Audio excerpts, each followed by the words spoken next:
Susi Sosa. Ella es directora ejecutiva del Reto para la Innovación Social de Dell en la Universidad de Texas en Austin. También es presidenta y fundadora de la Fundación Empower, que opera un fondo de capital de riesgo con compromiso social y la cartera de empresas de impacto social dedicadas a la potenciación económica de los más necesitados. Entre sus programas, la Fundación Empower opera el Laboratorio de Emprendimiento de la Universidad de Harvard, un avanzado centro de investigación aplicada centrada en los problemas de $1 trillón que afectan a los más necesitados. Con ustedes, Susi Sosa.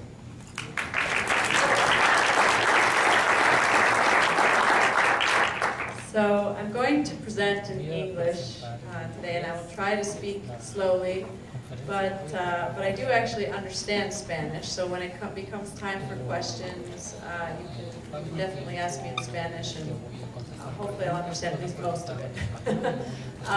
It's a pleasure to be here today with all of you. I hope that what I'm going to share will build on the topics that you've already discussed this morning. And so feel free to ask me questions anytime during the presentation. You don't need to wait until the end. And so I'll just start by telling you a tiny little bit about my background so you know my perspective, where I'm coming from. Like many people, like many of you I'm sure, for a long time I asked myself how I could have the biggest impact on the world. That I wanted to make something good and have a positive impact, but I wasn't really sure how. And so I decided to go to school for government, and I actually went to the Harvard Kennedy School to study to be in the civil service. I took my first job in the United States Department of Commerce, doing economic development projects for the government. And about 4 months later, I met a guy in Austin, Texas, who had started a .com company in 1999. And his company was making prepaid debit cards, which were used by Americans who were not using bank accounts. So for these families who were living paycheck to paycheck, a bank account was too expensive if they had to pay a fee or if they bounced a check. And so I was immediately amazed by the power of his company. And 2 weeks later, we got engaged. 3 months later, we got married, and I became sort of an enormous fan of entrepreneurship. What I saw in Roy's company was the power of innovation, the creativity, the influence that he had, not just with his employees, which that grew in the hundreds of employees, but also with his customers, in fact with politicians who are all approaching him for campaign contributions and for his advice, with the press. And so I suddenly realized, well, what if I could take this power and creativity that I see in his business and apply that to the social problems that I cared so much about? And so this was 10 years ago, before there was a term very popular of social entrepreneurship. And so I was exploring these concepts both through NGOs, but also through businesses, and asking, which form is better, what are the pros and cons of each. And eventually, as I became more and more in love with this subject, I joined the university with the objective of trying to teach others about social entrepreneurship. And so that's what I do now. And so let me begin. I think you've had a little bit of this. Hopefully this will work. Here we go. You've seen a little bit of this already today, so I'll go quickly through the beginning. But I wanted to give the context. What does social entrepreneurship really mean? And so historically, this is the divide that we have seen in the world. There's one group of people who are focused on mission and making the world better, and then there's another group of people that just want to make money. And so organizationally, we see the consequences of this division, that on the side of mission, you see, in theory, government, NGOs, community-based organizations, and then on the side of money, you see business. But even very early on, people recognized that this divide was not efficient. And so you saw attempts to cross over the divide with projects known as public-private partnerships, where the government would partner with a business, say, for example, to build roads or utilities, for other projects, maybe in agriculture. You saw CSR, which is corporate social responsibility. So businesses making charity in communities, whether it was to fund a school or a park or the opera, but it was really more about a single project, maybe more about image than about impact. Cooperatives are an example of people organizing to try to have served business objectives, but with some social consideration for the people who are participating. And then you also see some NGOs that have had earned income. So take, for example, microcredit, or museums that have a museum store where they might sell products to help fund their exhibits. So many of these types of crossovers have existed for some time, but in general they've had disappointing results. So on the NGO side, the biggest problem is a lack of ability to scale. NGOs tend to be very small, very limited access to capital, and not really the organizational capacity to even think about scale very effectively. On the business side, most of the CSR programs are quite superficial. They're not very strategic with the business skills, with the core competencies, and they're not really thinking about a systemic or sustainable impact. And so for everybody, the consequence is that there's really a lack of meaningful social innovation. I'd love to switch.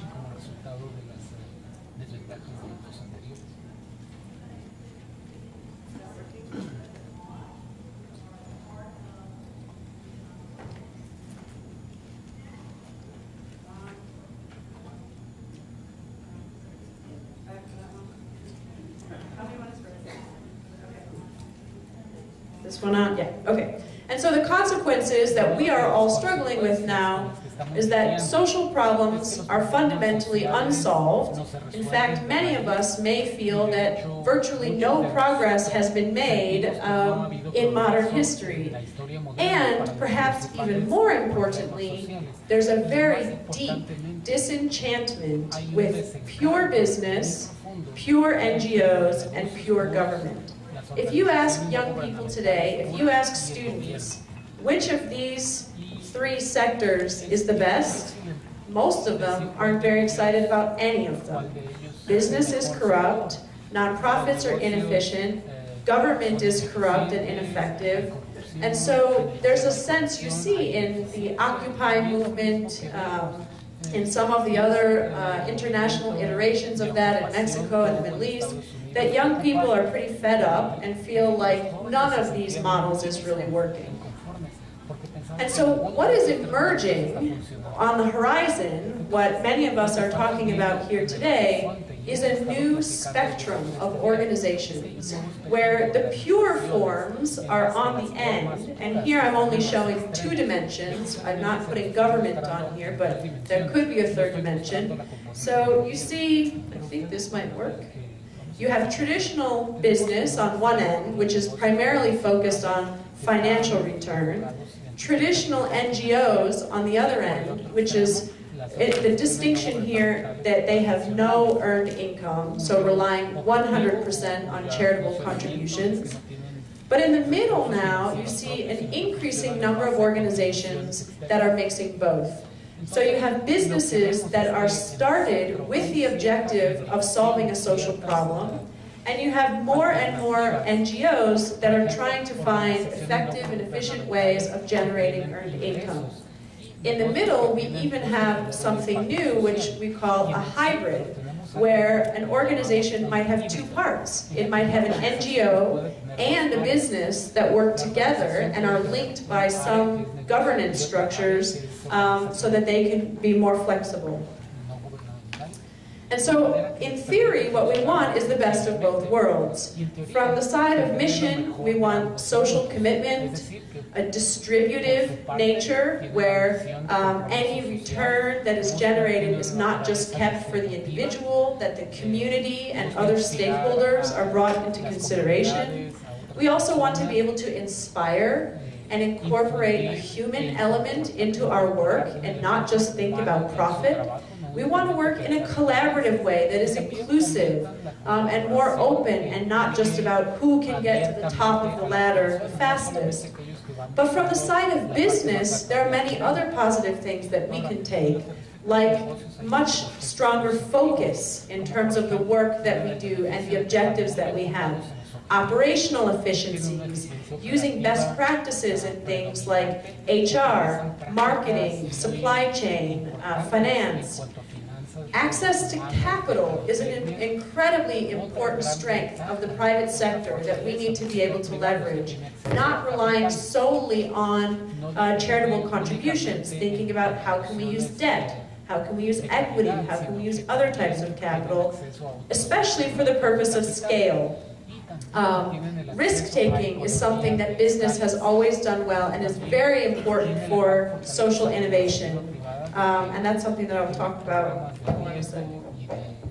So what we're looking for here, just to set an even context, is social entrepreneurship, which in my work at the University of Texas at Austin, we distinguish with these three characteristics. That there is an innovative idea, and I will define innovation for you in a minute, but I'm giving you a preview that for us, an innovation is defined not as something that is just new, but as something that is achieving significant social impact. Number two, there must be a financially sustainable business model. That does not mean that you cannot take charity. Charity can be part of your business model, but you need to have a plan that goes beyond 30 days or 60 days. You can't just be holding your hand out as an organization, hoping for the next fundraiser, hoping for the next big donor. And number three, that the enterprise has an idea with the intention of being replicable and scalable. So this is not really a focus on small, inwardly focused organizations. Let's try switching mic again. Thank you. Yep, that's definitely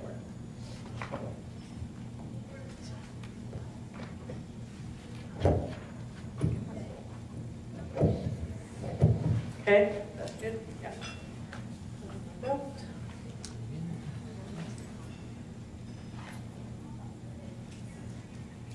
Okay, can you hear? Okay, that's on the chair. Yeah. Great. Now I feel liberated. Okay. So this is what I do, and I want to give you some really, really specific examples because I think that makes things more clear. So apart from teaching at the University of Texas, I run the world's largest business plan competition for university students to propose ideas for social enterprises. This is our webpage that I'll actually might show you later. The URL is delchallenge.org. You'll hear that plenty of times, so don't worry about writing it down. And from this page, you can actually browse projects, and I'll show you that in a minute. But let me start by telling you what are the kind of projects that my students come up with. Because these are excellent examples, in my mind, of the kind of social enterprises that join Mission and Money. So this was our 2008 winner. It's based in India. It's called Husk Power. And these students came up with a generator that produces electricity using the discarded waste from rice farming. And so this is material that rice farmers would have thrown away anyway, or would have burned, most likely. And now it's being put into this generator and generating enough power for the entire village. So what's exciting is that this is a financially independent, sustainable way of providing electricity that is not dependent on the government. So you see a social enterprise actually providing a public utility. This is another example. This was the winner from 2009. This is a project in Rwanda. And these students came up with a model using agricultural cooperatives for people living with HIV/AIDS. These individuals had access to antiretroviral medications, but they were not effective because they were so malnourished. And so with these agricultural cooperatives, two things are happening. One is they're getting access to fruits and vegetables to make their bodies healthy enough to accept the medicine and deal with their disease. But with the excess produce, they can sell those fruits and vegetables for income for their families.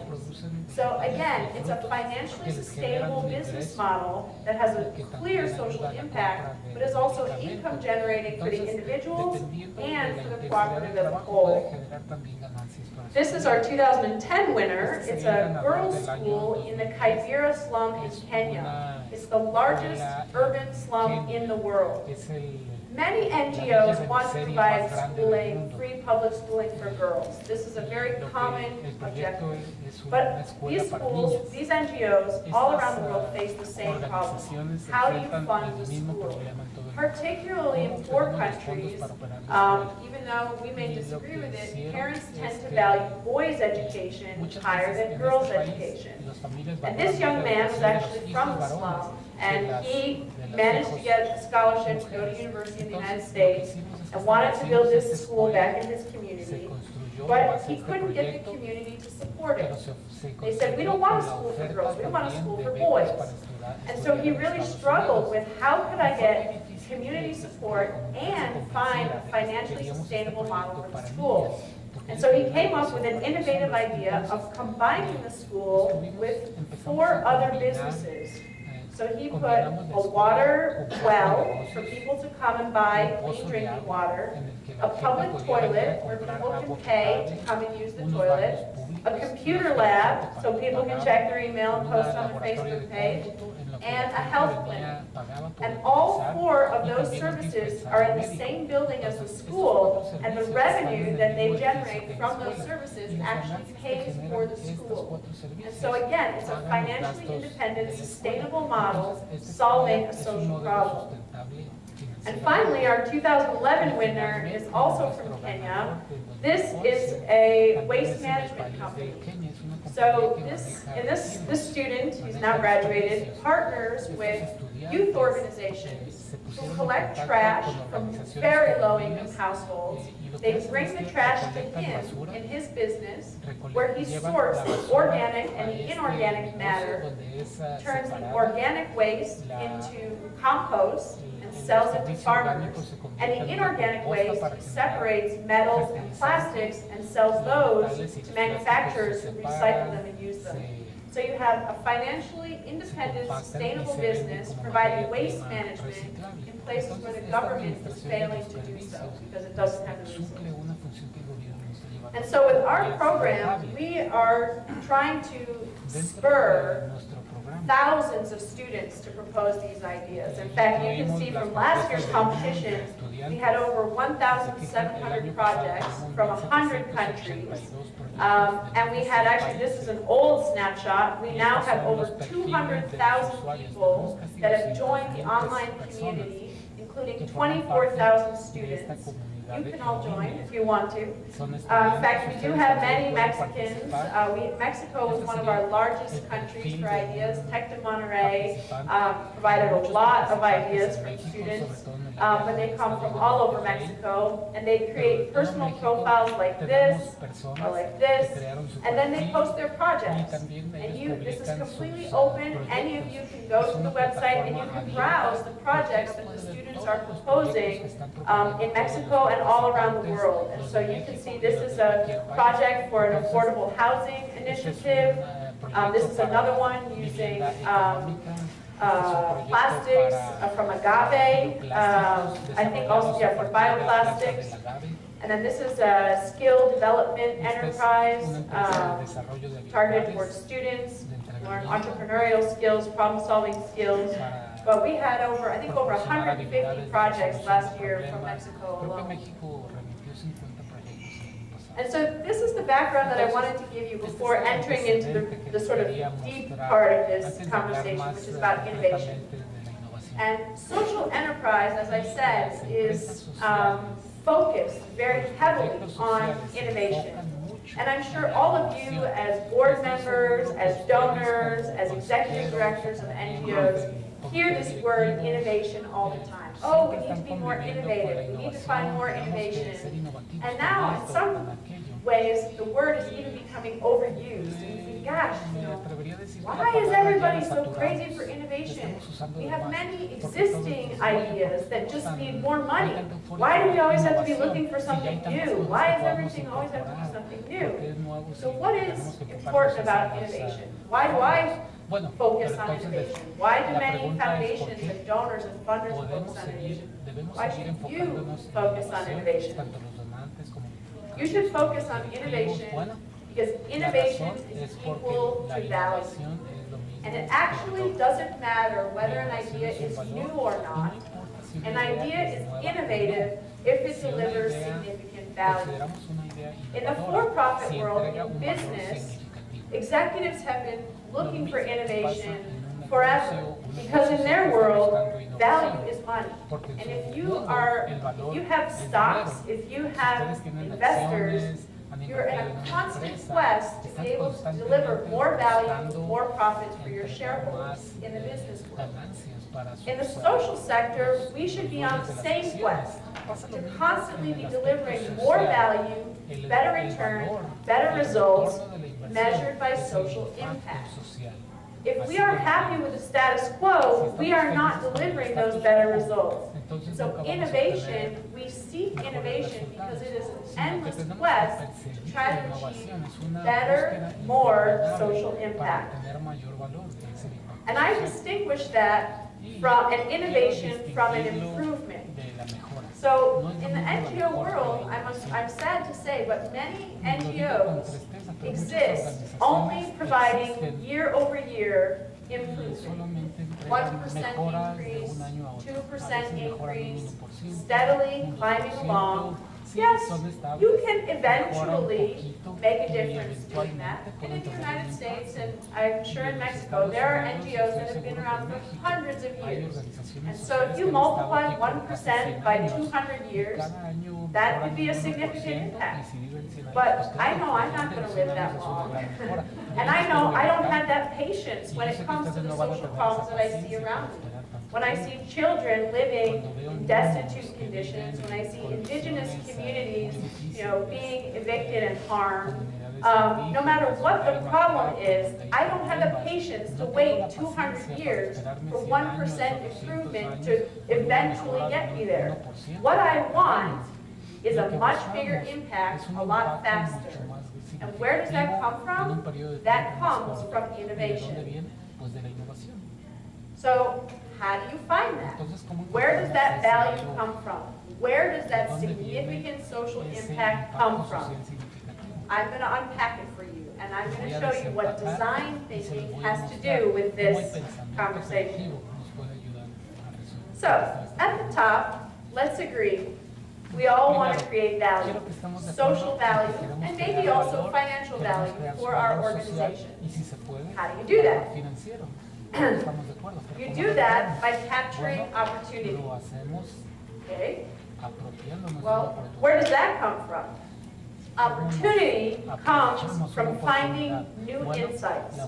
When you look at the same problem, the same circumstances, the same resources, the same people, and you come up with something different, how on earth do you do that? Well, you do that from deeper understanding. And when you have all of the same things, but you see them differently, it's because you've understood them in a new way. Well, how is that possible? That's what I'm going to show you. You use design thinking. Utilizamos un pensamiento Design creativo. thinking, like innovation, is a term that has become very popular recently. If you Google the term, you'll find all sorts of web pages and articles and New York Times posts, blog posts. And you might ask yourself, you know, this is not, you know, my NGO is not in architecture, it's not in housing, it's not in urban planning. You know, we don't make a product, we're an educational organization. How can design possibly help us? Because, you know, for many of you, when you think of the word design, you might think of something like this sketch, which is a sketch by the architect Frank Gehry. And you might think of designers as the kind of people who, like Frank Gehry, take a piece of white paper and with a stroke of genius, come up with an idea for a beautiful building like this. How many of you, when you hear the word design, think of something like this? Escuchan la palabra diseño, casi siempre pensamos See, en how many of you? ¿Cuántos de ustedes les viene a la mente esto? Absolutely. Escuchan la palabra And how diseño? many of you think that if you want something to be designed well, you need to hire a professional designer? Necesitan contratar a un diseñador profesional. Exactly. Well, I'm here to tell you that professional designers want you to think that way. Because, of course, their job and their opportunities depend on that. But actually, this is not the only way to practice design. It is not. It is very, very, very rarely a stroke of genius of one person. The iPods, the Ferraris, the Guggenheim museums, these incredible works of design that you see, most of the time come out of a very disciplined, fairly predictable process that design firms use, like Apple, like Frog, like IDEO, like Pixar, like Disney, like Frank Gehry's house. All of these firms use the same process internally to come up with big, innovative ideas again and again and again. And what I do in my work at UT is I'm basically sharing the industry secret, this big secret that the designers don't want you to know. I'm sharing it with you, and I'm going to tell you what they do to come up with innovative ideas again and again and again and again. This is what designers do. Basically, in one slide, the magic of their work is that they have a process for creating hundreds and hundreds of choices, hundreds and hundreds of ideas, ideas that other people are not coming up with. And then they have another elegant process for how they make choices from those ideas. And when you increase the pool of ideas to be so big, and then you use a very effective process to make choices, what you get is a very high probability of innovation. You don't have to rely on one genius to have a flash of brilliance in the middle of the night. You can do this again and again and again. The cycle looks like this, and it is actually a cycle. It starts with a phase that I call inspiration. And this is when I'm going to walk you through each of these phases in detail, but right now I'm going to give you the high-level instruction of all of them. Inspiration is when you get most of your preliminary ideas. You start building this big, big database of possibilities.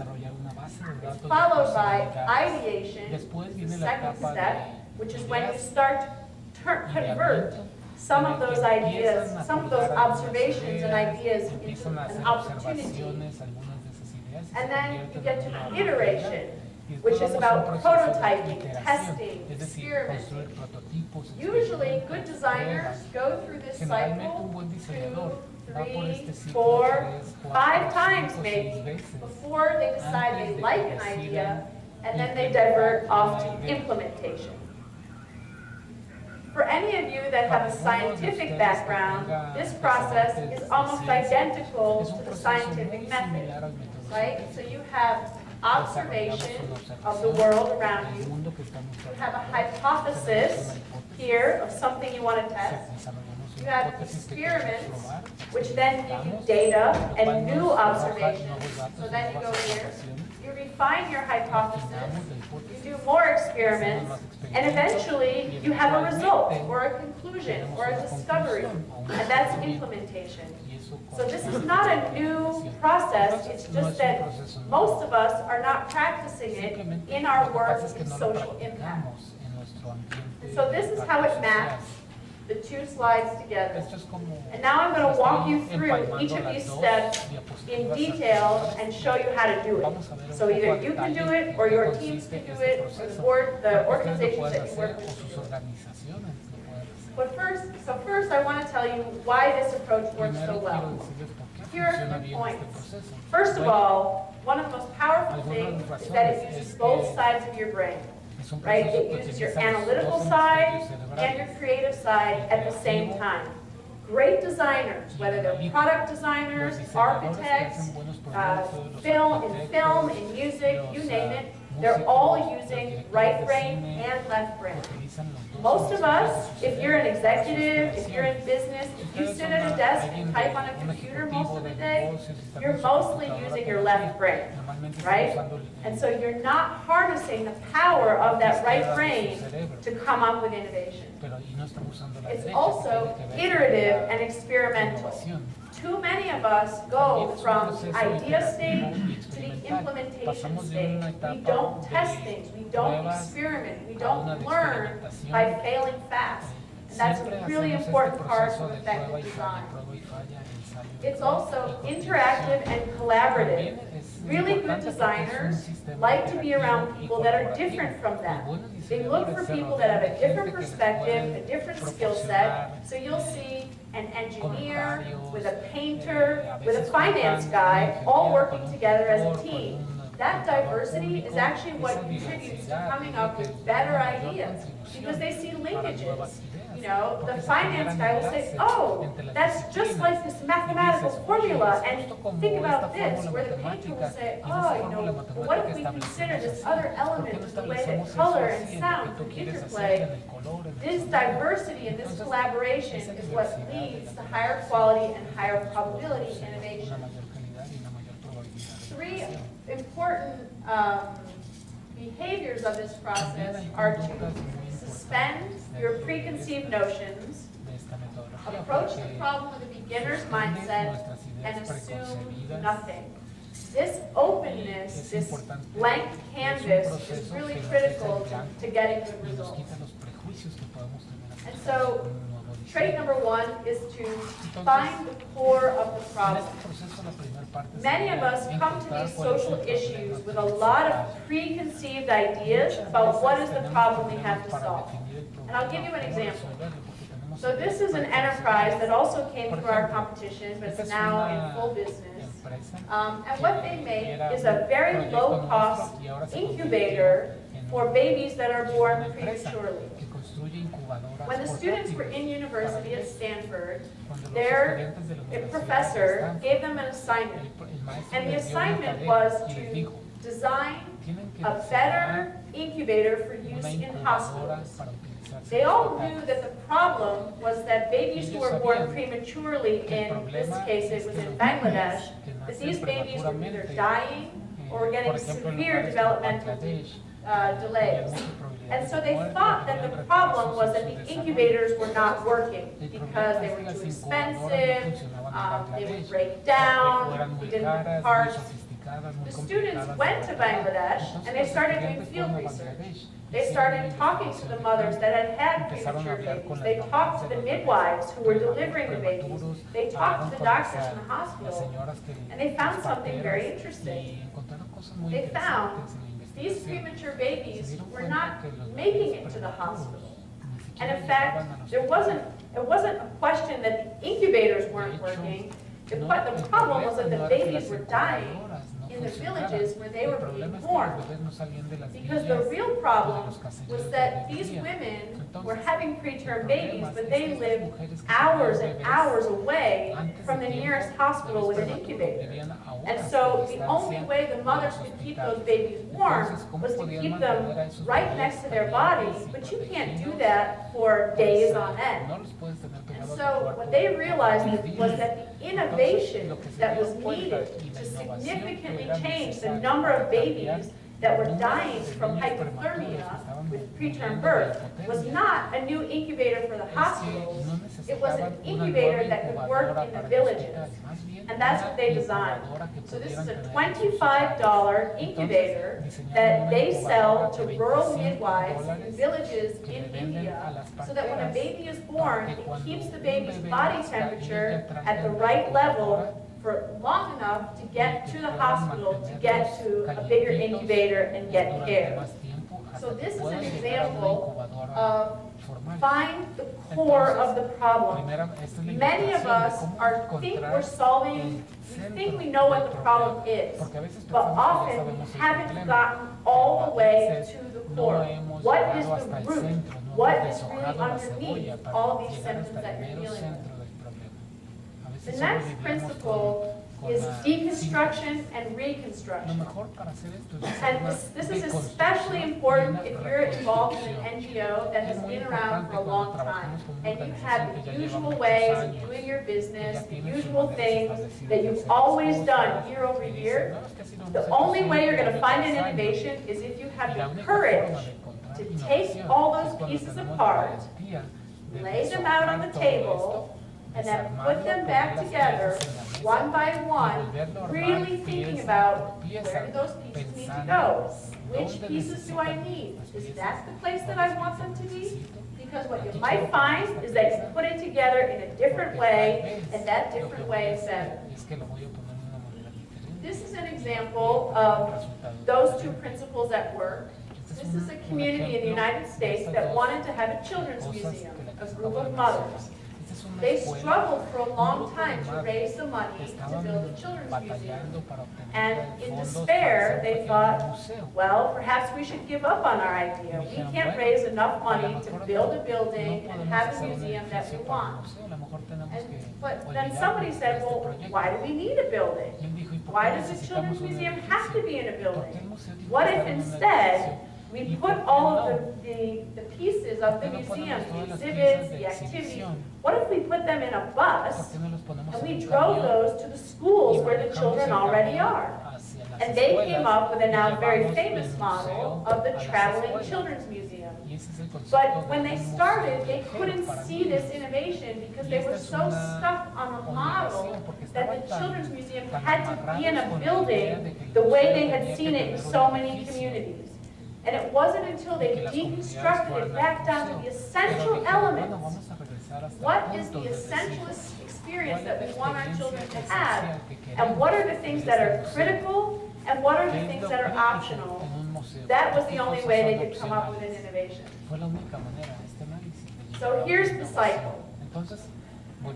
It's rooted in two key questions that you must be able to answer honestly and accurately. And that sounds simpler than it is. Who is the person that you're trying to serve?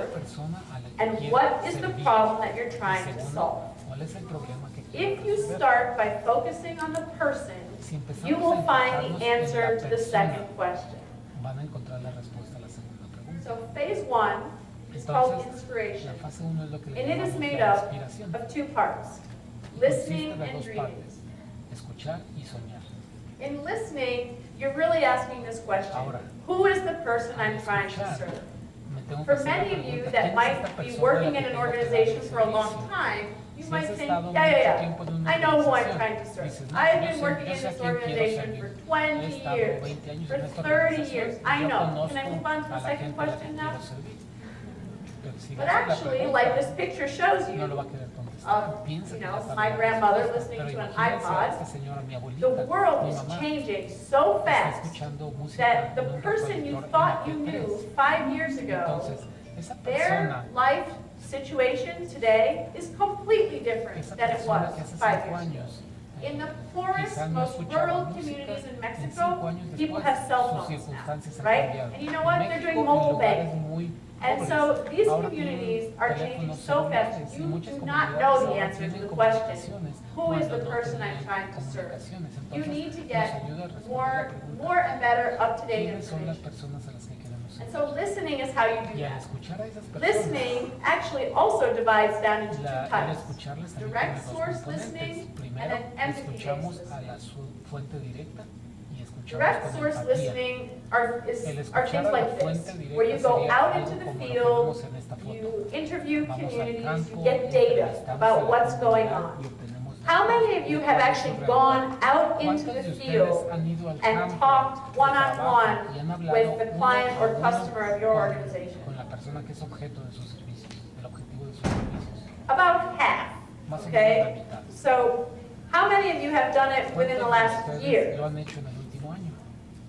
About, okay, a reasonable amount. Bueno, eso es You una need to buena be doing it cantidad. all the Porque time, eso lo tienen que hacer and I todo hope el you tiempo, are. y espero que lo This hagan. picture shows Esta what imagen is nos very muestra typical, algo particularly, muy you know, from the típico United States, de of los a nice, Estados Unidos, well-intentioned American un teen americano going to intencionado que Africa va a and África interviewing people y to find out entrevista what they need. personas para obtener This is información. actually not a very effective Pero technique. no es una técnica muy efectiva. This is a better version Esta es una where versión you actually mejorada find someone from en la the que tú community, mejor buscas a alguien from de the la village, comunidad, alguien from the de ese neighborhood, to mismo go lugar, and de speak ese to their peers vecindario, y que hable and con ask sus- them to con sus collect vecinos, y information. que recolecte la información They can de also ellos. do it in groups, Se puede and that's hacer en very grupos, important se and puede hacer powerful, en is to grupos de try grupos, groups of elders, lo groups of cual, men, si groups tenemos of women, fuerza con groups of grupos de children, hombres, grupos de because I mujeres, promise you, grupos de every niños, single one of porque those les puedo groups will decir give you que different cada uno de answers esos to the grupos same les va a dar question. diferentes respuestas a la misma But there pregunta. are actually techniques that are much Pero more hay powerful, técnicas que tienen like más, this one. fuerza. So this is the Por ejemplo, esta compilation es of a otra técnica. technique Esta es where una you give compilación de una your técnica customers or your en clients la que a ustedes le camera dan a sus to clientes document their own una interpretation of the cámara problem. para So que whether les you want them to describan a través de document their imágenes experience su at interpretación school, del programa, their del experience, problema. you know, their Por financial ejemplo, un life. niño In que this va case, this was a a la project escuela y todo looking at corte, how y cook aquí, stoves por and ejemplo, cooking este and era un sleeping proyecto de arrangements investigación de in, I sistemas think it was para in cocinar. Nepal or Creo Bangladesh. que fue en Nepal, And so what they Bangladesh. found Y lo que se dieron through this cuenta es process que con este was that proceso, when the researchers came to cuando los people's homes to investigadores llegaron a interview las them casas about how they para cooked and how investigar they investigar lived, cómo because they were cocinaban, studying smoke in the estaban house. estudiando la When they combinación showed de up, humo these en las researchers, casas, the house was completely empty. porque And cuando iban everything los was so investigadores, tidy, and everything looked limpiaban so las casas y clean. las But when they ordenaban y gave todo them estaba muy cameras to limpio. take the pictures Pero themselves, cuando les dieron and la it was cámara, someone in the family taking the y pictures, alguien de la familia suddenly you tomaba started la to cámara, see how things really pues were. empezaron a mostrar And you la saw, for realidad de cómo estaban example, las cocinas that y cómo 5, estaban 6, las 7 casas. Por people ejemplo, were miren, sleeping, eating, nos dimos cooking, cuenta que playing, había all 5 in o 6 this room personas full que of vivían smoke. en una habitación y la habitación And estaba llena de so, humo. and here's another technique that you can use Esta that's podría much more ser effective, otra where you técnica then que sit también down se with emplea, those en la que te community sientas con members, la persona, with con the el photographs miembro de they've la taken, and comunidad, start talking to con las them. What does fotografías this picture y hablan de mean? las Why did you take fotografías. this one? ¿Por qué What's going tomaste on in esta here? foto? Who's ¿Qué this está person? ocurriendo You aquí? never ¿Quién es mentioned esta this. persona? What about Pues, this? nunca me comentaste de esto. Es un So, there's actually an descubrimiento. inventory of hundreds Y de of hecho, these kinds of techniques. Hay And un this is a inventario de website cientos that I wanted to de share with you. herramientas I'm actually para going hacer to pull it esto. up just so Y you les can voy a see it, dejar because I think it's este, that important. un sitio de internet It's called HCD Connect. que se llama HCD Here it is. I think you can still hear me. Oh, But I'm standing in front of the projector. I'm standing here. So this, on this website, hcdconnect.org, it has an inventory of dozens of techniques you can Hay un use. inventario de to get técnicas information que from the pueden community. utilizar para So you poder- can see here recabar a bunch of información de la them. You comunidad. click on any one of these Y techniques. si Let's ustedes dan say clic en beginner's cualquiera de mind. estas técnicas, And that one isn't mine. Oh, no. Well, what you would see if you click lo on que them verían si le dan un clic en cada una de esas is técnicas, a page like this. es una So página. every single one of those techniques has a Cada una de page esas técnicas with the tiene name su of the propia technique, página donde and está then when you descrita scroll down, it tells you la exactly técnica, how to use it, cómo and llevarla it a gives you cabo, examples. y los And so materiales if you que want to necesitas. practice these things for Entonces, si going quieren into the practicar community to una de really esas get that source técnicas para ir a information, recabar información HCD en la Connect is a comunidad, wonderful website to HCD give you, Connect probably es un muy 25 buen different recurso. ideas Y ahí pueden of fácil, techniques para you una can use. misma investigación, tener 25 ideas diferentes. The next type of El listening siguiente tipo So the first one is about direct source information, collecting data, taking interviews, first-person information. The second type of listening is about empathy. Empathy is different than direct source because when you practice empathy, you are actually taking that direct information and you're filtering it through your own emotions, right? You are putting yourself in the shoes of the person that you want to help, and you are feeling what they feel, right? You're trying to understand yourself. Why is that important? That's important because, again, if you're going to be the innovator, if you're leading the organization that's trying to help and add value, you have to internalize and process that and add value. So empathy, one of the empathy techniques that I like to push a lot of our organizations on and our directors and board members is a day in the life. Have you ever lived a day in the life of the client that you want to serve? And so in this case, they actually, it was a project looking at how senior citizens are treated in New York City in the United States, dressing up like a senior citizen, walking around and seeing how do people treat you, what do they say, what's different. In another project, it was for people in wheelchairs to talk about accessibility. And so going around and spending a day, what is it like to try to get around when you're actually in a wheelchair, right? When you actually are dealing with these issues. So how many of you have lived a day in the life of your client? Another technique that's very powerful that we use a lot is called an empathy map. And so what we do is we put one that's about this size, just this big, on the wall in our office, and we say, okay, let's start filling it out. And so what are the sections on the empathy map? For example, you want to map what does your client hear? What does she hear? And so an example, there's an organization I was working with this week. They give support to people, couples where there's been an infidelity, when someone had an affair. And so we were doing an empathy map for that case, and from the perspective of the wife, the husband has been unfaithful. And so you say, what does she hear? So she might be hearing from her friend, you better leave him, he's such a jerk, you can't trust him, and the kids might be saying, I'm scared, what's going to happen, mommy, I see you fighting. Her mother might be saying, you don't want to be divorced, that's such a shame on the family. And so you want to map all of these different types of messages that your client is hearing. What is she thinking and feeling? Again, a big diversity. She might be thinking, that jerk, how can you do this to me? But I'm scared, I don't want to be alone, but I still love him, maybe I forgive him, could we ever get past this, will I ever feel the same way? What does she see? She sees the divorce rate is greater than 50%, she sees that life as a single mom is very hard, she sees other men, maybe they keep doing this again and again. What does she say and do? She's got conflicting messages. The example here is just to show you that when you really dive into the empathy map of your client, there's a lot of contradiction, and there's a lot of diversity, and there are a lot of other messages coming in that may not seem related to the way that you interact with them, but actually they are related and could be tremendous potential for an innovation. And so when you're done with this exercise, the way we do it is with sticky notes. You should have an empathy map that's full of observations, right? Just points and points and points and points until you say, what are we going to do with all this information? I'm going to tell you that in just a minute. The last technique for empathy is storytelling. And storytelling is another one that many of us don't practice because we kind of think it's too silly, or like we should really be working at our desks and not, doing role play or telling stories. But storytelling is so important because that's how you and your team and the people on the board and the employees in the organization, that's how they're going to develop empathy. By actually telling stories of the people that you're trying to help. And there's many ways to do this. Some is by holding up those photos and telling stories with the photos. Or you can do role plays, enacting situations that are very important to your organization. Or you can write a comic strip together. All of these are examples of how you tell the story of the experience that your clients are having. All right.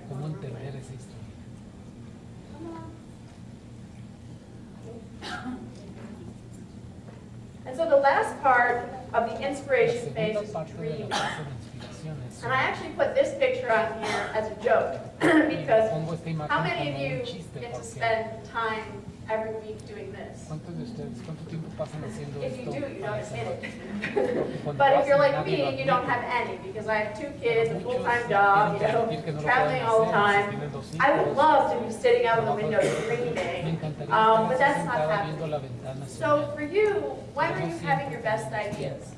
What are you doing when you have your best ideas? In the shower, yeah. What else? When do you have your best ideas? In the morning, where? I think I said what he said, but I'm going to ignore it. He said running. You said running when he's exercising. So exercising in the shower, early in the morning. When else? What are other times when you feel like you have your best ideas? Driving, sleeping. Yeah. So you know what's going on in all of these situations? I roll really telling the truth about when you have the biggest ideas. What's going on in all of these situations is that you have right brain and left brain activity at the same time. When you're sitting at your desk, you're typing emails, or you're writing a Word document, or you're working, you're not using the right-hand side of your brain. And so you're not having big ideas. Because big ideas come when both of those sides are active at the same time. And the kinds of activities that activate both sides of your brain are things like this: journaling, drawing, building, exercise, playing music, believe it or not, sleeping, right? At those sort of intermediate moments when you actually let your left brain kind of settle down and it's quiet for a while, and you think, gosh, my mind just feels so empty. And then all of a sudden, wow, a big idea came. Well, you know what? If you want to have more big ideas, if you want to have more innovation in your life and in your organization, you need more time for this. This can't just be something that happens on Sunday afternoon, right? Or Friday night, which for most of us, that's what our life has become. These are things that happen when we're on vacation. You don't even integrate it into your regular life, so how are you going to have the big ideas? At the end of the day, observation plus empathy leads to insight. And now we're at the second step in our quest for value creation. Human-centered design gave us deeper understanding. Observation and empathy gave us insight. So now we want to figure out how do we turn insights into opportunity. That comes from the next stage, which is ideation. At the end of phase 1, you've probably got a wall full of all these observations. It might look something like this. And you think to yourself, oh my Lord, how am I going to figure out what to do? I've got hundreds and hundreds and hundreds of observations, but what do they all add up to? Well, ideation will help you transform that into that. How does it do it? It does it exactly the way that this happens, by seeing patterns. You need to find relationships, connections, patterns, linkages. You need to sort things by priority. You need to organize. Here's where the left brain is actually helpful, right? But in ideation, you want to make sure that both sides of the brain are still acting together. So you don't suppress your creativity, because new observations will come at any moment. But you want to find themes, you want to organize your frameworks. So here are some examples. You can also find techniques for this on HCD Connect. Frameworks are a great way for organizing your observations. Mind maps are another one. How many of you use mind maps at all? Oh, a lot. This is great because sometimes very few people do. Mind maps are very effective in ideation because they use both right brain and left brain. So the mind map, through a hierarchy where the central question is in the middle, and then secondary questions and tertiary questions form layers outside. In that way, it's very organized, so it has the left brain, but because it's on a big white piece of paper and it's more free-form, it also allows for creativity and connection. It's not like typing something in a business plan, right? It's much more fluid. So mind maps are an extremely effective way to come up with ideas. And if you want to learn more, you can just Google mind map, or you can talk more about it in the questions. And so at the end of ideation, you should have identified a handful of opportunities that seem significant. You've used frameworks, you've used mind maps to come up with an idea. What about this? What about this? We never thought about that. Maybe these are ideas for new programs, for new products, for new distribution channel, a new partnership. It doesn't matter what you come up with. But the next step is to convert those ideas into value. And the way you do that is through iteration, experimentation, and prototyping.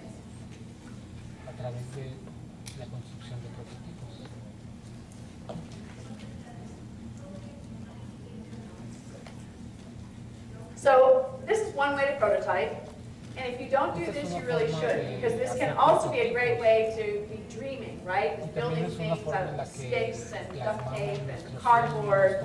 And honestly, this is where more of your ideas are going to come from. But if this doesn't work for your organization, because let's say you're in education or there's no product, this is another way that you can prototype. So this is a project actually here in Mexico, and the task was to help with financial education for low-income households. And so they realized that there was a great opportunity for financial education at the ATM, because everybody had to go and pull their money from the ATM. And so they wanted to test some of their ideas about how they could integrate financial education into the ATM experience. So the designers decided, well, what's the cheapest, fastest, easiest way for us to test this? So they built a pretend ATM. They got an iPad, they made some fake screenshots of what would happen at the ATM, they put a little cardboard box, and then they started interviewing potential users. And they said, what does this mean to you? How would you use this? Push here. And depending on what he pushed, it went to a different screen. And they got a tremendous amount of data and feedback about, oh, this wasn't designed right, we should do this, oh, we never thought of that. And so this very inexpensive, quick prototype significantly improved the quality of the product that they were able to come up with. I also wanted to show you this video on prototyping, the next generation of prototyping devices. See how fast I can pull it up.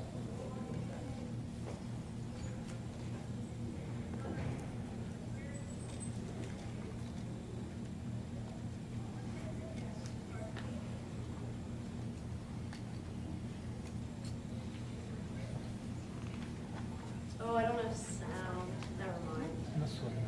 Anyway. Do you have sound? Well, I guess I can stand right here. Yeah. Try that. I'd like to be entrepreneurial.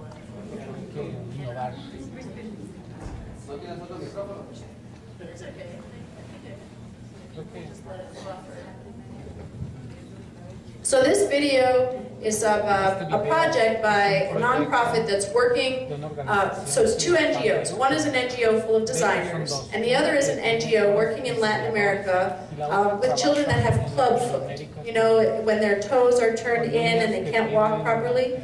So the NGO, working with the children with clubfoot, wanted to design a very low-cost, effective race for the children with clubfoot. And so they partnered with Reallocate to come up with one. And in this video, the executive director from Reallocate talks about how they used prototyping to really improve the design. That the feedback that they got from the interviews, the ideation that they did in the lab, only got them so far, but the last mile, the last stage of the innovation really came from the prototyping. And so I just want to show you how technology and the new technologies that we have, like 3D printing and things like that, can really be used to make prototyping so much easier, even internationally.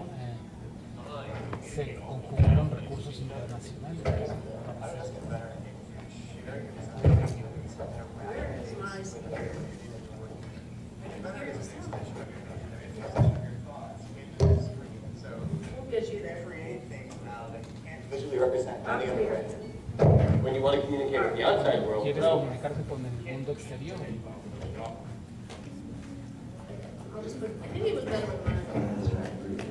extension of your thoughts into that screen. So you can create things now that you can't visually represent. The outside world, well, you can't just put a 3D file from a doctor and what's happening. The lines aren't quite far enough. You can create things. Yeah, that's good, no? Is now that you can't visually represent any other way. When you want to communicate with the outside world, well, you can't just put a 3D file from a doctor. You always have to imagine it. The lines aren't quite far that way. So there's no substitute for putting looks like, works like prototype in their hands and then getting their feedback. So what we do is we create a 3D model in Inventor where the designers all come to agreement on what it should look like. And we take that file and then we send it out to Object, and then they can actually throw us exact replica of the model. And then we can just ship that out to the doctors and they get feedback from them. On this project, by the time we're done, we'll probably have gone through a baker's dozen's worth of different iterations. In this way, we're very quickly able to arrive at a very innovative and new solution that will be low cost and still work. So this is the fun part. We've created the design in Inventor, we send it out to Object, they 3D print it for us, now we have all the parts back. And now we basically just get to put it together. We want doctors to be able to assemble this. Doctors remember the doctor in Nicaragua, I mean, he had one tool, and that was his desk. You need to put everything in his desk. You put things in, bend it, you use it as a kind of clamp for turning wing nuts. It's easy when you're around all this high-tech equipment to try to make something that's really high-tech. But if you send something high-tech to a developing country, it's completely foreign to them. They may not accept it. When we're designing, we can't just think about putting these things together in a workshop. We have to think about, you're out in some village where there are no tools. How are you going to put this together? What do they have accessible? So that has to be part of the design process. So the points that I wanted to show you there was, the points that he was making is exactly this, that, when you're in the field, and you see, you've got this doctor, where is he? It's got to be really fast, really low cost, indestructible. The doctor wants to bang it on the corner of the desk and, see how it's going to work. And you've got to get that community buy-in.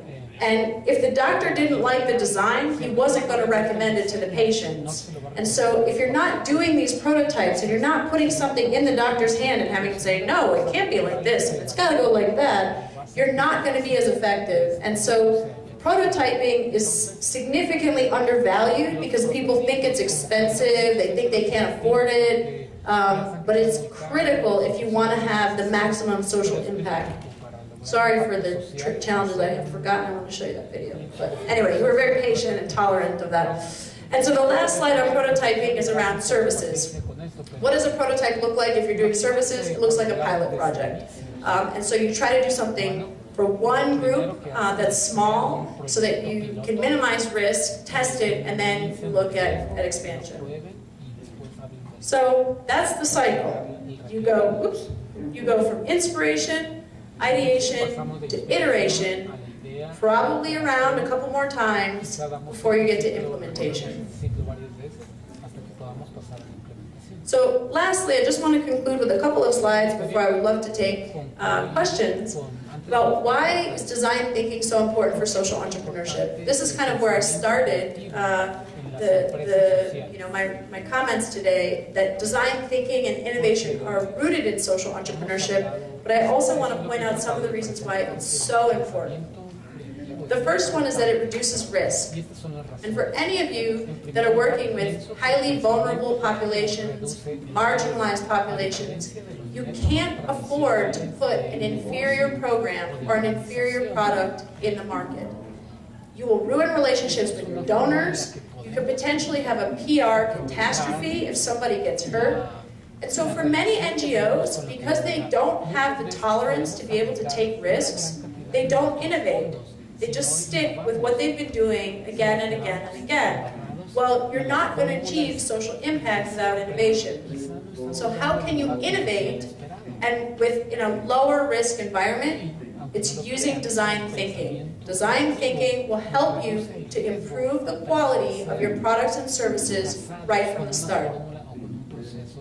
The second reason why it's so important is because, as I said before, many of these social problems have a lot of baggage about how they should be solved. We have preconceived notions about what education should look like, what healthcare should look like, what financial services should look like.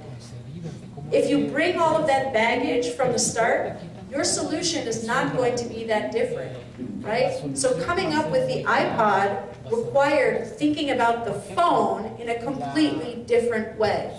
You have to shed all of the baggage to think outside the box and come up with an innovation. This is an example that I think is really powerful, right? It's about how do poor people carry water. And, for decades, if not hundreds of years, it was about carrying vessels. And everybody was thinking about how to make a better vessel. You carry it on your head, you carry it in your hands. Well, it was finally when someone said, why does it have to be carried? Why can't it be pulled? That's a breakthrough innovation. You have to be able and be prepared to shed the baggage about what the solution looks like, get all the way down to the core, be comfortable with deconstruction in order to come up with an innovation. And in social entrepreneurship and with these social problems, you actually have to innovate everything.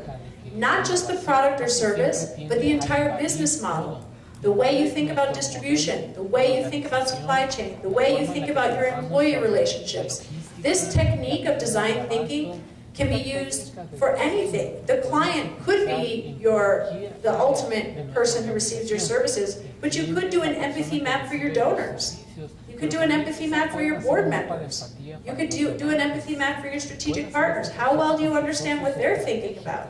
How well do you understand their needs? And so this innovation can be not just in your product or service, but also in the financial model. An example of that is this business, also in Africa. It's a public toilet.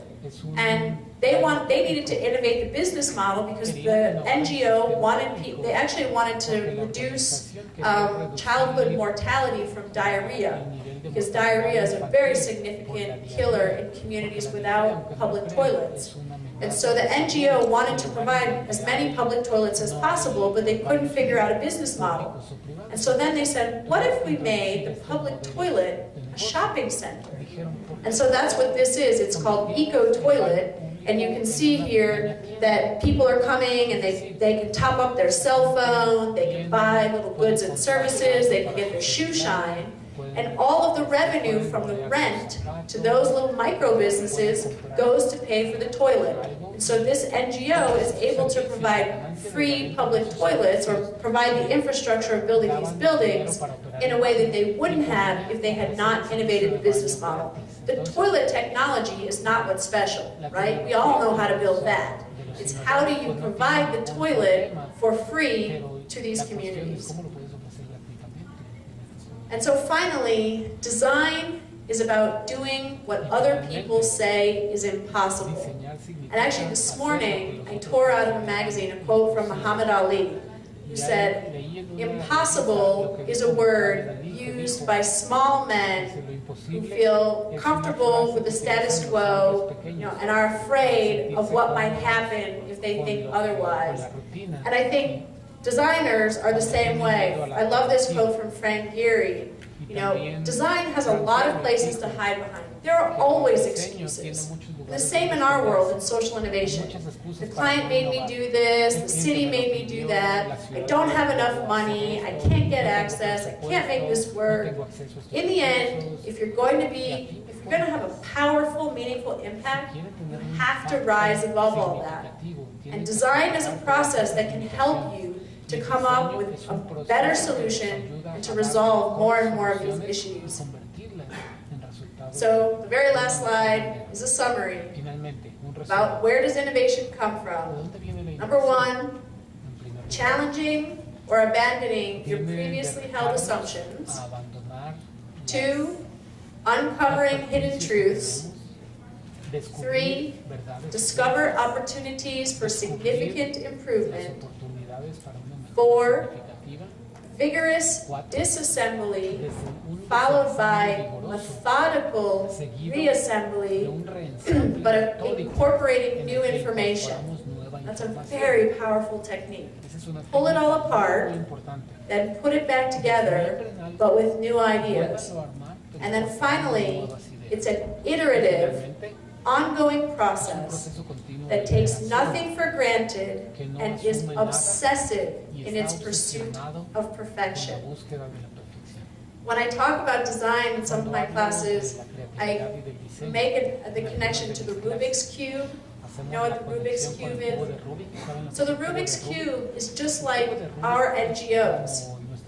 You think you've made progress when you solved one side, and now you've figured out the product.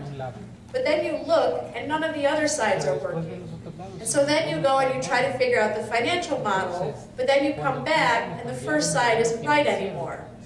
And the way you solve the Rubik's Cube is by going over again and again and again and again. And you get one more square, and another square, and a third square, and a fourth square. You get one side, you get two sides, you get three sides, you gotta go back and you gotta fix the second side, and you get four sides. That's what this process is. It is not something that you can sit down and do for 2 weeks and then go back to your usual business. You've got to keep iterating it. You've got to keep working it. It becomes a lifestyle. But if you do that, you will be more innovative in everything you do. It will increase the quality and the quantity of all your social impacts and the way you work. So that's why I think this is so powerful, why I love to talk about it, and I would be very happy to take your questions. Yeah.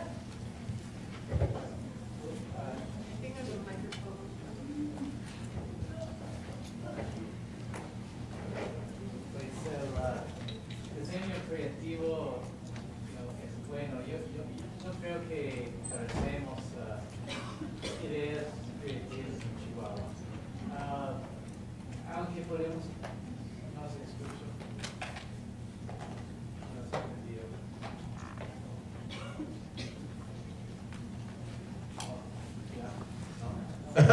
Oh, ya está. Okay. No creo que carecemos ideas creativas en Chihuahua. Hay mucha creatividad aquí, pero siempre aprendimos y agradecemos mucho por su presentación. Parte del problema son los obstáculos, para aceptar nuevas ideas y actividades. Un gran reto es crear las condiciones en que abren la mente de inversionistas o los poderes del gobierno o negocios para aceptar nuevas ideas. Hay grandes obstáculos y una manera en que hemos abierto mentes es por medios de denuncias estratégicas, litigio estratégico. Pero tenemos que mover más adelante de litigio y guerra para cambiar. Pero, no sé, para mí el reto más importante aquí es cómo abrir mentes de los poderes para que escuchen. obviously, you know, that's a critical point, and in my world, the way that I perceive that is, so I try to trace back to the root. If all of us are trying to be more innovative and deliver more social impact, where are we getting stuck? We're getting stuck with funders, actually. And the sad thing is that even in the philanthropic world, the majority of funders are not necessarily focused on finding the most innovative organizations or the organizations that deliver the greatest social impact. Many funders just fund the organizations where they have a friend, or their friend was on the board, or it's in their neighborhood. And so we do have a problem with capital. We have to change the capital market so that it will reward the organizations that deliver the most social impact. And that's something, you know, that we all can work on, especially this group here. The caveat I would make to that is part of the reason why I love entrepreneurship and I'm so passionate about entrepreneurship is that Frank Gehry quote. It's like there's always a reason why something can't work, and there's no environment that's perfect. Goodness, the United States, which is often, you know, recognized as the most successful, you know, capitalist economy, is a broken one in itself. And I think that the power of entrepreneurship is figuring out how to be successful despite all the obstacles, or at least as much success as you can get. So I agree with you that there are big fundamental conditions that we in this group, in this room, and as a group have the power to change and should be pushing to change. But we can't wait for that, and we can't use that as an excuse to delay.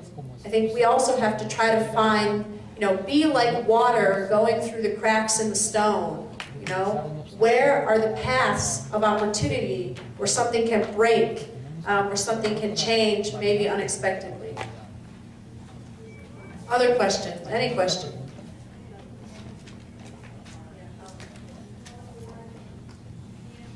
Susi, ¿qué nos puedes decir sobre el fracaso? El otro lado del failure, el otro lado de la innovación está el fracaso. ¿Qué nos puedes decir al respecto? Sure. Thank you. I mean, that's a wonderful tee up for a nice hit. Failure, of course, is part of design, and that's very much what prototyping is about. It's about fail fast, and really good designers try to fail as fast as they can. This actually ties into the last question. One of the problems in the NGO sector is that the funders historically have been very intolerant to failure. And so there's this mentality, especially in the philanthropy world, that if you give someone some money and the project fails, you're furious with them, you're angry with them, you never give them money again. But actually, that's a missed opportunity, because if they can fail well and fail intelligently, they're going to learn and get better. And so again, in the funding community, we have to think about how can we create an environment where social entrepreneurs can fail in the minimum way, but the biggest, smallest way possible. So it needs to be big enough to get the kind of information you need, but not jeopardizing too many resources. So I think failure is getting a lot of attention. Everybody wants to sort of glorify failure. Let's all talk about our failures. Let's learn from our failures. That's really great. But actually, where I see the critical point, the sensitive point right now, is how do we make funders more tolerant to failure as part of the design process, as part of the process to coming up with a better solution. In the United States, a lot of funding is tied to what is called evidence-based funding. So they want you to provide, you know, significant research and data justifying why your program will be successful. Well, most of that research is 20 years old. And so how are you going to be innovative if you have to, you know, use documentation that's 20 years old to justify your program? So we have to create an environment where experimentation, failure, and change is seen as a positive thing and not as a negative thing. Other question? Para innovar en alguna comunidad, yo hago proyectos productivos a diversas comunidades buscando siempre la vocación de la gente. ¿Puedo innovar con otro tipo de actividad fuera de su vocación? That's a tricky question, very much a tricky question, because it ties into, do people always know what they want? So, you know, some purists would say all of the ideas have to come straight from the community. Steve Jobs would say, no, people don't know what they want. I'm going to show them what they want, right? Because they've never thought of this. So what is the mixture of community-based innovation, where the ideas are coming from the people themselves, and more of an expert or a different perspective coming in from the outside? Often where you have the most magic is when those two things are coming together in a productive, collaborative way, right? So, you know, I think in social entrepreneurship, there's a tremendous amount of opportunity to take programs that have been successful somewhere else and bring them into new communities, because we don't have to create everything from scratch everywhere we go, right? We can learn from waste management, water purification, solar-powered stoves. We don't have to create a new thing in every community, but we also have to learn from the failures of the past, where the World Bank just coming in and putting the same thing in every country is also not right. So how do we find this balance between community-based innovation, but also adding insight, diversity, new perspectives that might come from the outside? And, you know, like all things of magic, it's an art, not a science. There's no formula, and it takes a human being to feel, is this in balance? Does this feel right? Is this working? There's no single recipe. Other questions?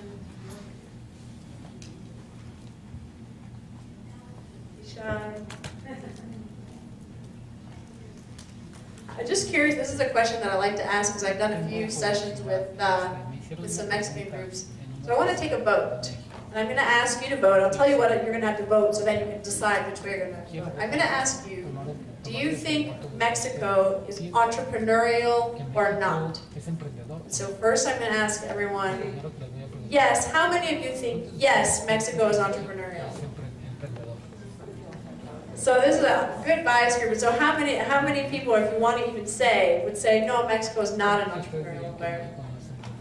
Okay, so then do you think Mexico is a place where social entrepreneurship can thrive? Yeah, so why? Tell me why you think social entrepreneurship can thrive here.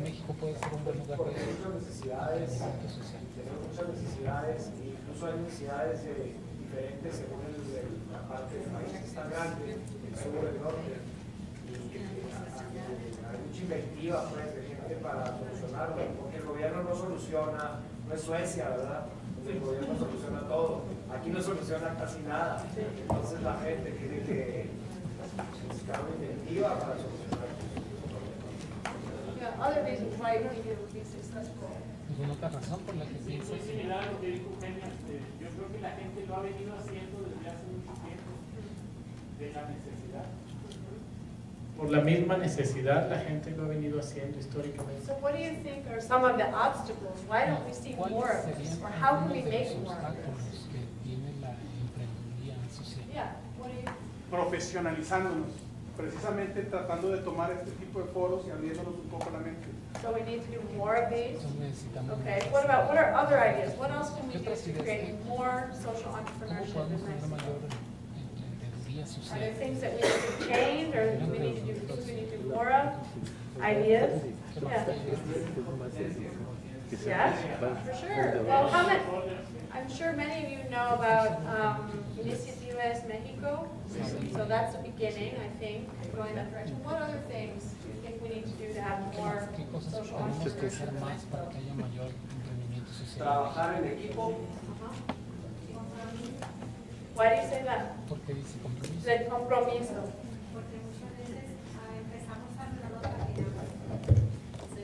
Porque muchas veces empezamos algo y no lo terminamos.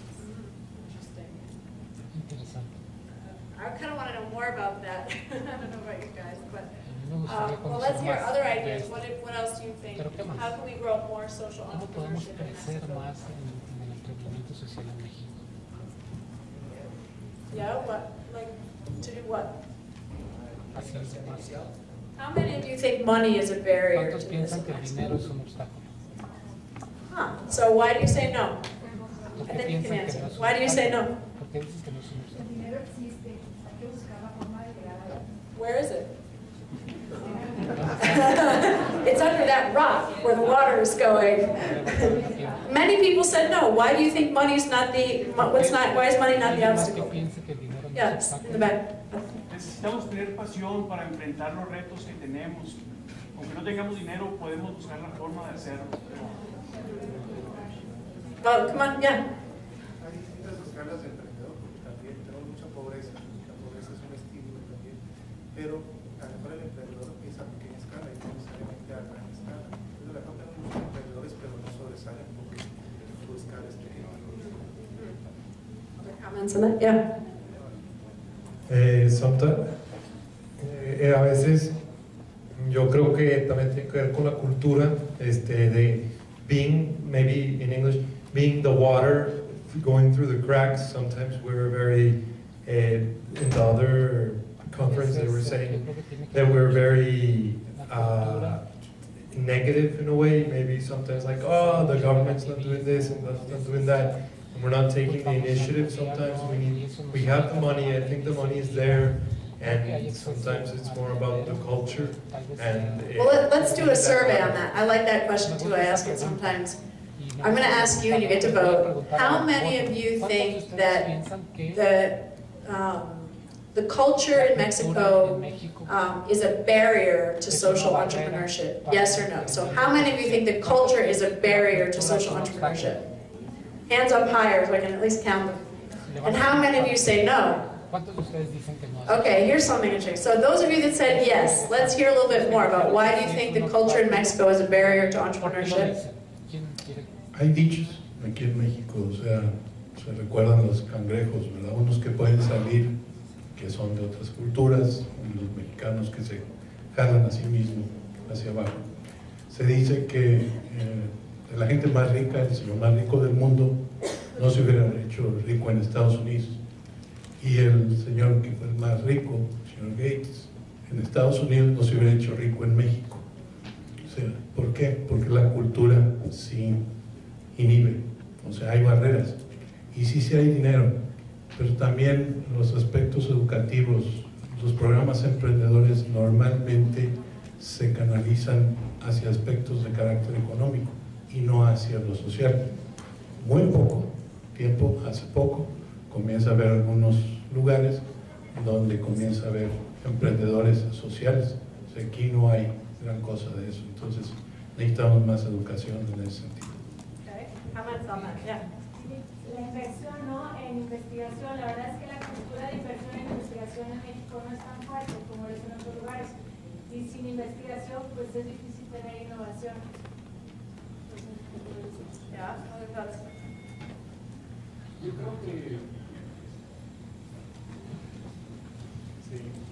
Yo creo que la situación que priva también en la cuestión de todo lo que se ha dicho de cultural, pero una solución a esto es precisamente lo que tú nos comentaste, ¿no? Tenemos que innovar, ¿no? Tenemos que soltar, free your mind y a ver qué sale, ¿verdad? Porque creo que ese es un camino muy práctico, viendo la problemática particular de cada uno de nosotros y innovar, ¿verdad? Ver cómo podemos solucionar estos problemas y luego ya formar un equipo multidisciplinario para ponerlos en marcha. Luego después vemos de dónde sale el dinero para sacarlo.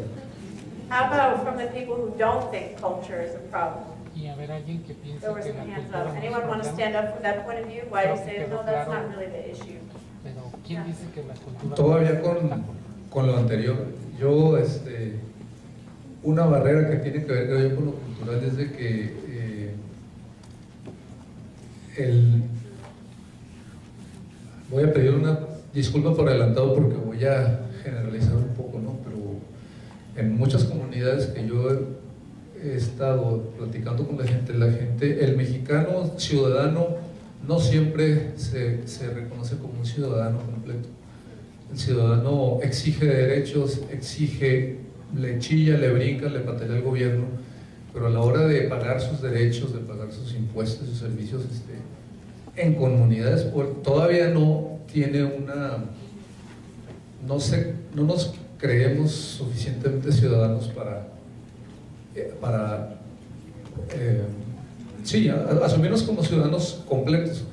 Y eso, en colonias muy pobres, por ejemplo, luego hay iniciativas, pero casi siempre, o hay lidercillos de colonias así que ellos dicen, yo te resuelvo y voy, y lo hacen político. Entonces, la iniciativa ciudadana de raíz, yo creo que hay que buscar y buscar maneras de estimularla, porque si no, el fregado sigue fregado y además se lo cree que está fregado y así se va. Was your hand a response to that? No a eso que él comenta, aunque sí es una ampliación. Volviendo a la pregunta, yo soy de los que piensa de que en México sí hay una gran oportunidad de ser un empresario social, porque yo entiendo a la sociedad y a las comunidades mexicanas como muy solidarias, y esto es una característica que permite aceptar la iniciativa de ayudar de otras personas y de formar grupos. Aquí estamos unas personas que quieren profesionalizar el trabajo social y tener las herramientas modernas para hacer exitosas a las organizaciones. Sin embargo, la materia prima, que es la comunidad de los mexicanos, tiene una tendencia a la solidaridad, a ayudarse unos a otros, en grupos familiares, en grupos de colonias, en grupos amplios, que es el campo fértil para el empresario social.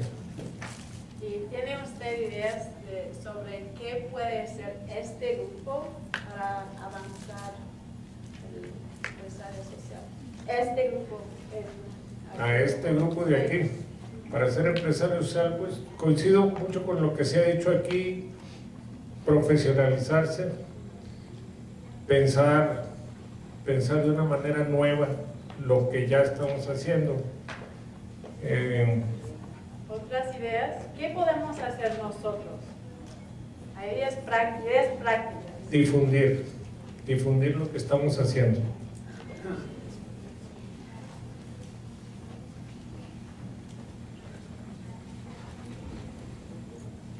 Yo creo que algo que nos ha fortalecido mucho es el trabajo en red. No todos somos expertos en todo, pero cuando nos unimos y trabajamos juntos, vemos que los resultados son muchísimo más de impacto y de largo plazo. Y por ejemplo, ¿qué pueden hacer juntos? Por ejemplo, yo que trabajo con familias, pues me puedo unir con alguien que trabaja salud, educación, o sea, proyectos básicamente.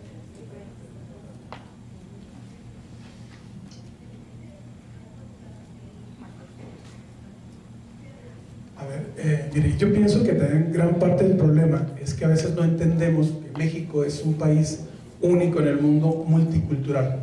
Y yo creo que la cultura no es un problema, creo que es una fortaleza que tiene México, a diferencia de todo el mundo. Entonces lo que pasa es que no nos entendemos como tales.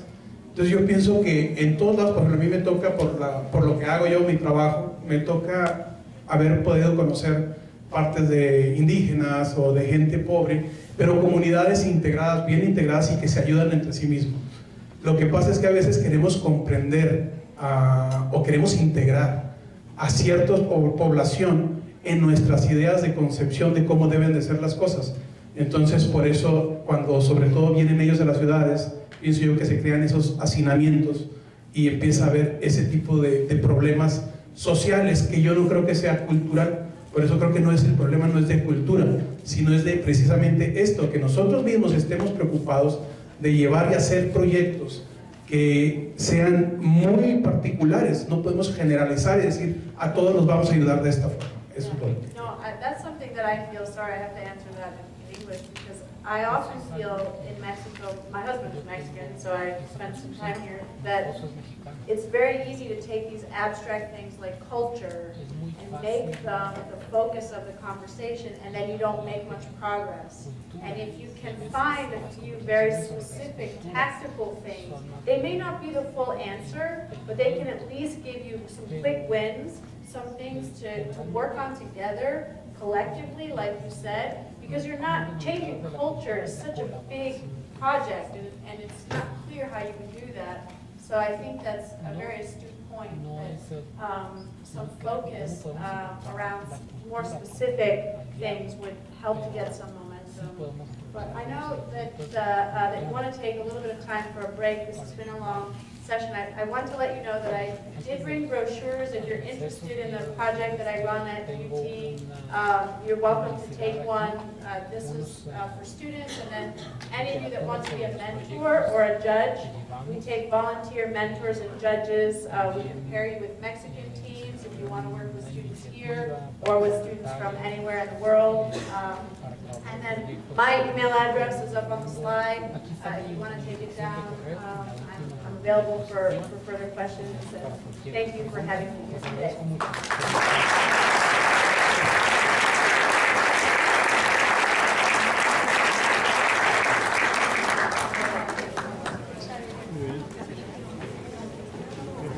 Susi, acá. A nombre del Centro para el Fortalecimiento de la Sociedad Civil, quiero agradecerte por la presentación. Creo que excediste las expectativas de todos los que estamos aquí. Y seguramente muchos hoy en la noche y mañana vayan a Google a investigar más sobre las herramientas que nos presentaste. Muchos consejos se van a desconstruir y esperemos que se reconstruyan. Muchas gracias y esperamos que vengas pronto con nosotros.